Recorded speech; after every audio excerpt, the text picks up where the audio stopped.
All right, thank you, Haley. Please let me know if I'm screaming at you because I tend to progressively talk louder when I present. But as Haley mentioned, I'm Melissa Polak, and I am a manager at Ernst & Young in their advisory practice, or probably what you more think of commonly as consulting. But I've been at EY for about 4 years now, and prior to that, I have another 4 or so years at various firms providing advisory and consulting services.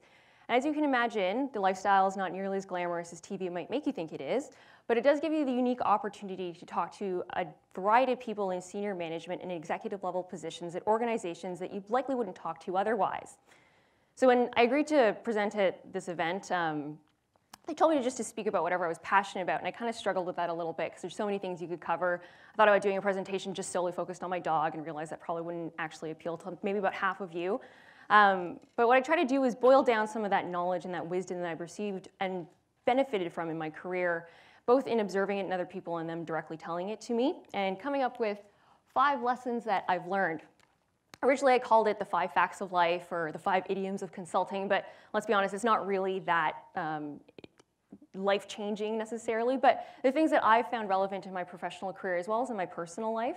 And depending where you are in your career and where you are in your life as well, they may be more or less relevant to you as well. So I'm hoping you can get something out of it.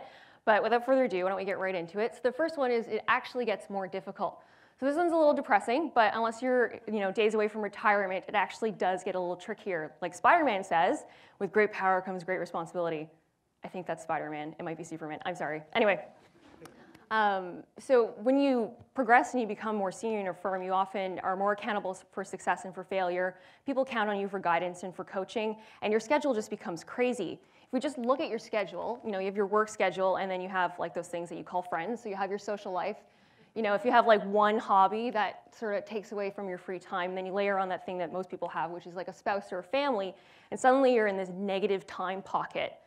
At a firm like EY, when you start up as a staff, you're often given very defined tasks with the idea that you're processing large amounts of information to help the people above you make decisions.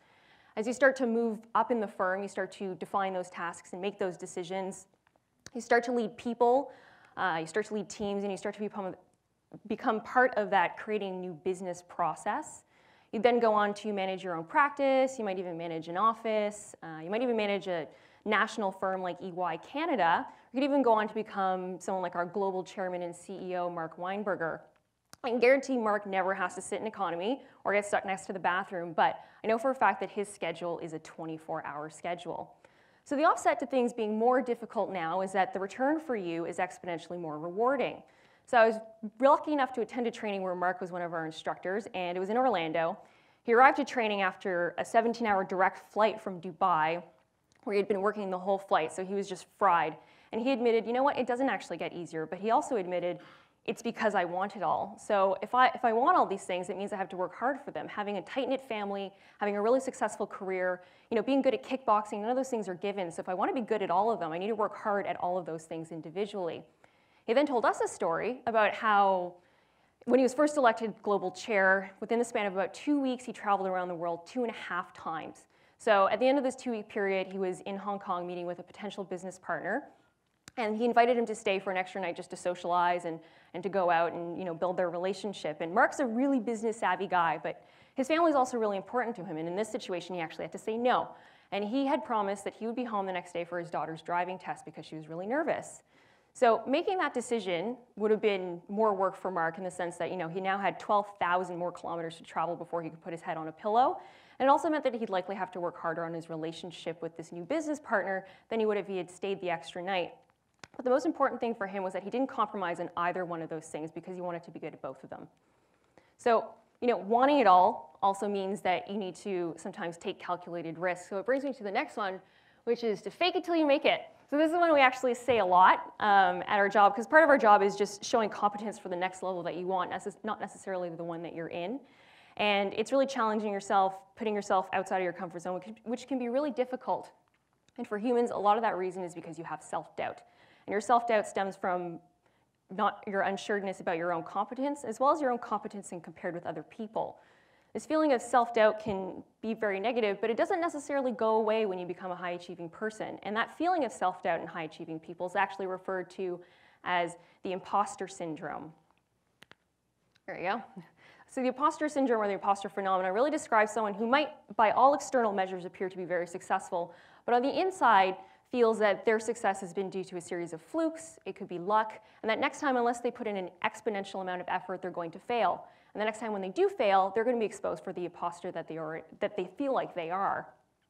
This phenomenon actually disproportionately also affects women, high-achieving women, who despite their intelligence often chalk up their success to something that is beyond their control, such as how pretty they are. So I want you to think about that for a second, because as a woman, that can be very troubling, but also, regardless of your gender, your success can be directly impacted by your confidence. Research indicates that success is tied both to your competence as well as your confidence, and you start to shoot yourself in the foot a little bit when you are on the track of telling yourself, I'm not going to be able to do this as well as the next person. There are things that you're not going to be able to do as well as the next person. When that happens, then you get on the vicious cycle of, I told you so, and that can be a really negative path and one that's hard to get out of. So the fine line to walk here is not, oh, of course I know everything there is to know about this subject I've never heard of before. It's really saying, oh, of course I'm intelligent enough to figure out what I need to know about that subject. It's giving yourself the credit that you're intelligent enough to figure it out. So that being said, giving yourself credit is very different than stroking your own ego. So the next one is not a crowd favorite, but it's don't let your personality precede your ability. Ooh, like not everyone likes that one because we're in a society that really values being different, being an individual, not letting the man push you down. But you've heard it before, not everyone that meets you is going to like you. And if you can extrapolate from that, not everyone you meet in a work context is going to like you either. It might just be that you're in a different phase of your life, you have different tastes. You could be a dog person and they could be a cat person. Dogs for life, obviously. Or you could just be an introvert and they're very extroverted. But regardless of whether or not you agree or disagree on margarine versus butter, one thing that people don't disagree on is when someone delivers as they promised on time and it's high quality. So I've seen this happen before. When I was in the public sector, we had this intern. She just had one of those personalities that was so eager to please everybody that she took on way too much work regardless of how full her plate was. And she actually volunteer for things she knew nothing about. And she missed a few minor deadlines, wasn't a big deal.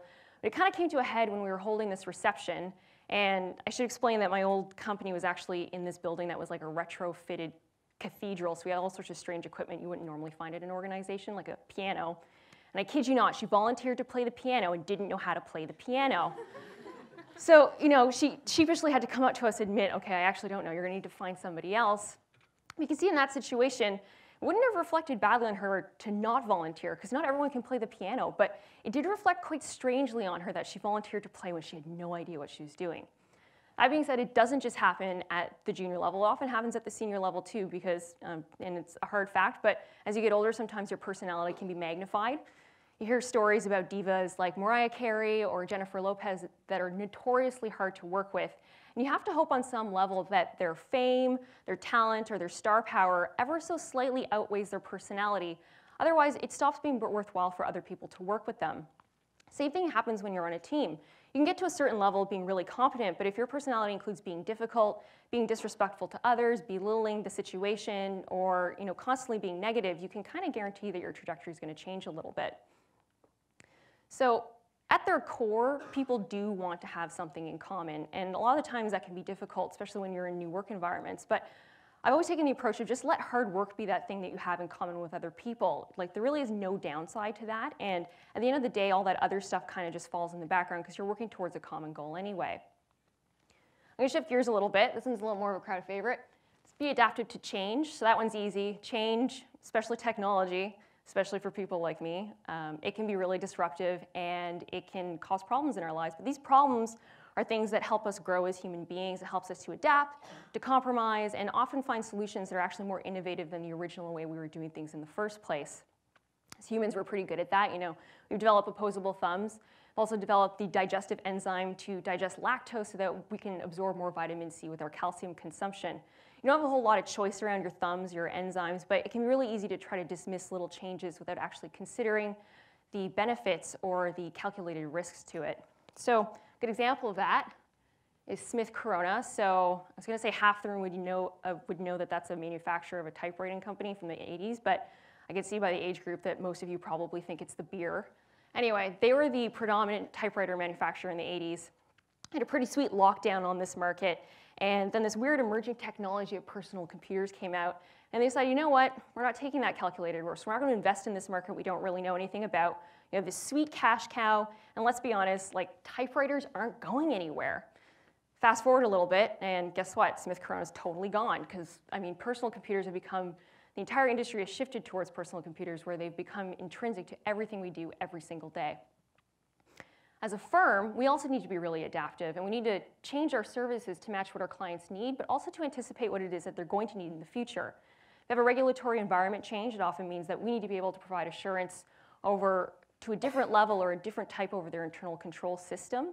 Clients that are looking to be more cost-effective or efficient can often ask us to do advanced data analytics to help them validate that not only their financial models that are telling them about their performance are working, but also to help with projective forecasting as well to see what their performance could look like in the future. The professionalization of different industries like procurement and program management also means that our clients are looking to benchmark their performance not only against their peers, but also against industry-leading practices, again, to try to be more efficient. Even as a firm, we've changed. So this is our old logo, which was more of a traditional accounting firm logo with a tagline of quality in everything we do. And we came up with that right after the whole SEC bomb in the States. And now we've switched over to this logo, which is EY, building a better working world. And it reflects society's want for clarity and for simplicity. And while there's still quality in everything we do, we've now shifted our focus to making a better working world, both from a professional perspective, but also in the community in which we work. So this brings me to my last lesson, and it's really just to ask yourself, why not? So I've learned this one over and over again, despite myself, and we can often be limited when we're trying to make a decision and weigh the costs and the benefits of an opportunity, because we only can weigh what we know. There's so many things outside of what we know which could impact the decision, but we're not taking that into consideration. So the first time this happened to me, I was actually in high school, and I love my parents. They're so sweet, but they're kind of hippies. So I was always like, what do I do with my life? And they're like, well, whatever you do is cool with us. And I'm like, okay, well, that's like not helpful at all. And I felt myself floating kind of aimlessly along. And so one summer, I had this really sweet job lined up from the previous summer where I was teaching woodworking and carpentry to an all-boys camp.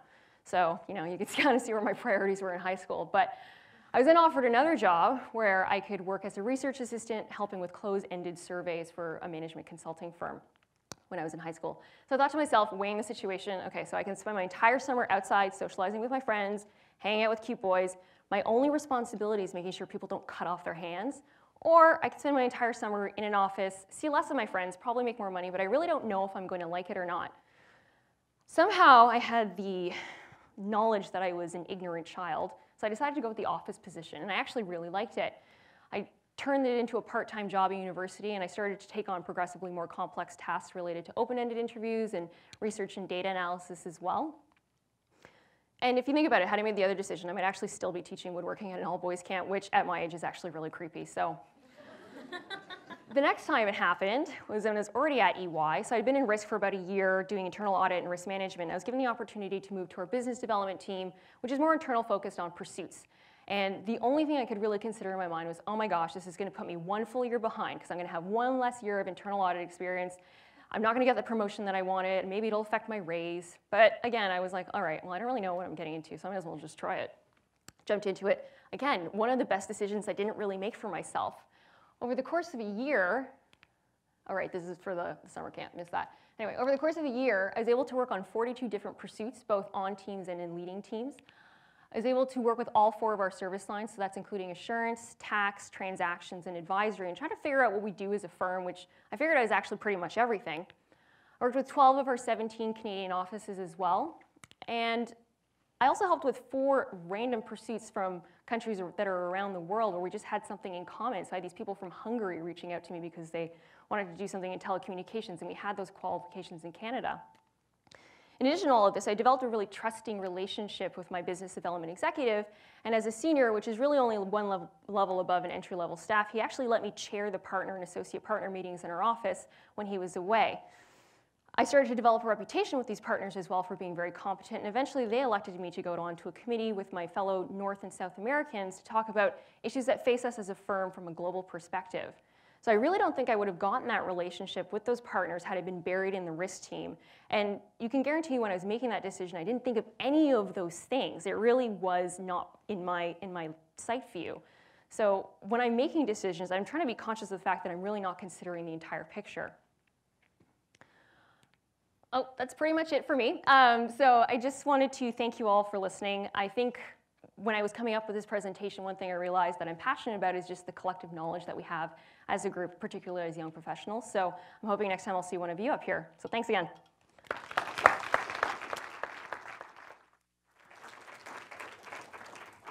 Thank you so much, Melissa. I really like the 5th lesson. It's so empowering.